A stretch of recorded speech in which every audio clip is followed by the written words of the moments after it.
está conosco o professor, doutor e professor de Economia do curso de Administração do Instituto Mauá de Tecnologia, Ricardo Balistiero, para a gente comentar essa história aí da Petrobras. Professor, bom dia, obrigado por atender aqui a Band News FM, tudo bem? Tudo bem, Ivan? Bom dia a você, bom dia a Roberta, bom dia a todos que nos ouvem e nos assistem. Bom, desde 2016, o preço desses produtos aqui no mercado interno acompanha as oscilações internacionais, ou seja, não tinha ali uma intervenção, se é que a gente pode dizer isso, do governo para garantir preços menores. Eu começo te perguntando em relação à mudança o seguinte, é bom ou é ruim? E se é bom para quem? Essa é uma pergunta muito boa, né? Bom, a mudança de preços lá de 2016 foi muito boa para a Petrobras, né? A Petrobras estava passando por um processo, teve que passar por um processo forte de reconstrução, seja por conta de políticas erradas do ponto de vista da fixação de preços, seja por todas as questões de corrupção pelas quais a empresa passou aí durante algum tempo, né? Então ela melhorou a governança, do ponto de vista da corrupção isso se resolveu, e ela iniciou um processo de desinvestimentos em alguns ativos que realmente davam bastante prejuízo, né? Então, assim, foi muito bom para a Petrobras, né, mas não foi tão bom assim para o consumidor, né? E aí nós tivemos um problema extra, né, que foi exatamente a pandemia no meio do caminho, né, com uma oscilação muito forte do preço do petróleo, né? Quer dizer, quando o preço do petróleo cai muito, a Petrobras se prejudica, quando o preço do petróleo sobe muito, o consumidor se prejudica, né? Então, o presidente Lula foi eleito, né, e eu acho que aí tem um componente político, Ivan, que é o presidente entregar algo que ele prometeu. Talvez seja, se não a principal, né, mas nesses primeiros meses aí de mandato, talvez seja o maior entregável do presidente, né? Ou seja, ele está cumprindo algo que ele prometeu durante a campanha, né? Isso, conforme mencionado pela Juliana agora há pouco, realmente representa uma suavização daquela volatilidade de preços, né? Mas eu tomaria um pouquinho de cuidado, principalmente com a concorrência, né? Quer dizer, a Petrobras, ela é muito, nesse momento, ela é a dona do mercado praticamente, ela tem 75% do nosso mercado aproximadamente, né? Então corre o risco de prejudicar muito a concorrência, principalmente as empresas privadas que são importantes para o país.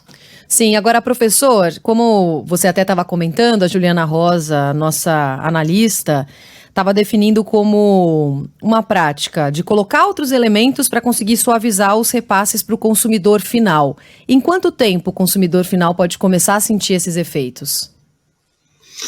Olha, nesse momento, Roberta, existe um fator sorte, né? Então, qual é o fator sorte? O dólar está recuando, né, no mercado internacional, e mais do que o recuo do dólar, né, nós temos também um recuo forte do preço do barril do petróleo, né? Então, talvez pareça que essa política da Petrobras já está surtindo efeito muito rapidamente. Não é bem assim, né? No fundo, nós estamos ainda vivendo a política da paridade de preço internacional. Aliás, pelo que foi anunciado pelo governo, a paridade de preço internacional ela não será abandonada totalmente, né? Na realidade, se criaram outros elementos para evitar que os preços aumentem muito fortemente, como aconteceu, por exemplo, no ano 2021 e principalmente no primeiro semestre de 2022. Né? Então, a política de paridade internacional continua vigente. E muito provavelmente nós teremos redução de preço da gasolina nos próximos meses, né? Exatamente por isso, porque o dólar está recuando, é só olhar as cotações aqui no Brasil, né? Não dá para... Não seria exagero falarmos em dólar a 4,80 aqui no Brasil, né? E o barril do petróleo também recuando forte aí em relação ao que vigorava até pouco tempo atrás. Então isso vai parecer que já é um entregável dessa nova política de preços da Petrobras. Não é, né? Na realidade, assim, o que vai existir é essa suavização, né? Ou seja, vai se evitar essa volatilidade. Ou seja, o cidadão sai com um caminhão lá do sul para fazer uma entrega no Nordeste, no meio do caminho o preço aumenta 2 vezes, né? Isso não vai acontecer com essa política de preços, então vai dar mais previsibilidade, né?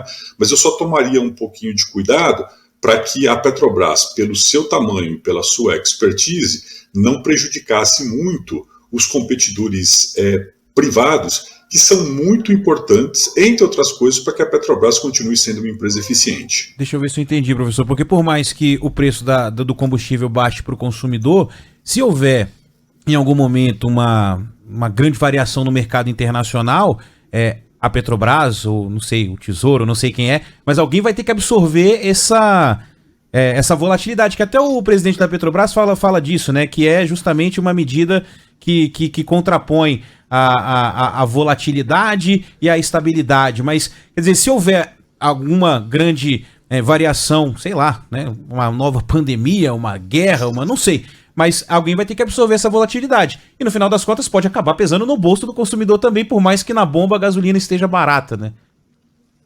Quando nós temos uma empresa estatal do tamanho da Petrobras, o seu raciocínio está absolutamente correto, né? E se houver realmente grandes variações, exemplo, né?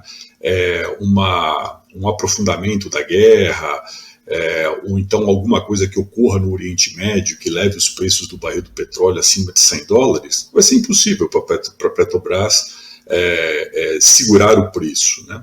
No fundo, o que vai acontecer, o que o governo está tentando fazer é, primeiro, dar uma sinalização política. Eu acho que esse é um primeiro ponto importante, né? Quer dizer, o presidente da República está prestando conta aos seus eleitores de algo que ele prometeu durante a campanha, né? Quer dizer, o Lula falava em nacionalizar os preços do petróleo, né? Enfim, que o dólar não podia ser utilizado como referência, né? Toda aquela questão do discurso político, né? Então acho que esse é o primeiro ponto. O segundo ponto é evitar exatamente que essas oscilações ocorram como vinham ocorrendo até aqui, né? Ou seja, nós tivemos mais de 100 reajustes de preço da Petrobras nos últimos anos, né? Quer dizer, isso não é possível acontecer, né? E acho que um terceiro ponto, que é importante ser levado em consideração, o ano de 2022 foi um ano em que a Petrobras foi usada de uma maneira muito política, né? O presidente da República trocava de presidentes, tentava mexer nos preços, enfim, né? Isso causou muitos ruídos no mercado, né? Então a expectativa é que isso também deixe de acontecer a partir do ano de 2023. Por quê? Porque nós temos que lembrar que a Petrobras é uma empresa que está no mercado internacional, é uma empresa importante que principalmente tem acionistas privados, né? Então não adianta praticar preços internacionais, não adianta praticar preços artificiais, há necessidade de se seguir uma política de preços. Vamos lembrar que o petróleo é uma commodity, né? Então ele tem cotação internacional. Então não adianta a Petrobras tentar fugir disso, né?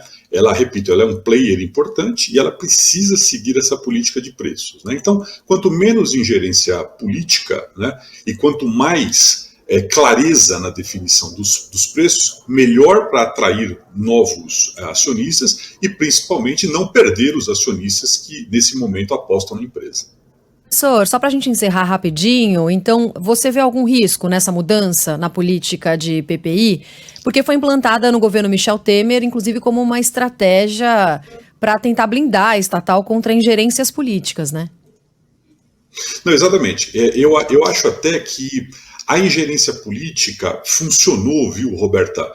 O ano passado, por exemplo, o presidente da República tentou mexer de todas as formas, né, na política de preço, enfim, e ele esbarrava exatamente nessa melhora da governança, né? Então esse foi um ponto importante, foi reafirmado pelo presidente da Petrobras que a política de preços continua sendo definida pelo comitê que é destacado para tomar esse tipo de decisão. Então me parece que nesse aspecto a empresa está blindada, né? O que eu olharia apenas com um pouco de carinho é para que a Petrobras, pelo seu tamanho e pela sua participação no mercado, não acabe, por exemplo, né, tragando as empresas privadas que desde o ano de 1999, quando se quebrou o monopólio da Petrobras, estão participando do mercado brasileiro e que são importantes, né? Seja para a melhora da competitividade da própria Petrobras, seja para, de alguma maneira, também auxiliar na formação de preços para o consumidor final. Muito bem. Bom, a gente vai continuar repercutindo, claro, esse é um dos assuntos do dia, um dos assuntos mais importantes do dia, como o professor falou, né? A gente tá vendo aqui o dólar, a bolsa e tal, mas lá no final do dia que a gente vai ver exatamente os impactos dessa mudança anunciada hoje pela Petrobras. O doutor, professor em Economia do curso de Administração do Instituto Mauá de Tecnologia, Ricardo Balistiero, conversou conosco aqui na Band News FM. Professor, muito obrigado, viu, pela atenção aqui com o nosso ouvinte. Eu que agradeço. Bom dia a todos aí, um grande abraço. Valeu, professor.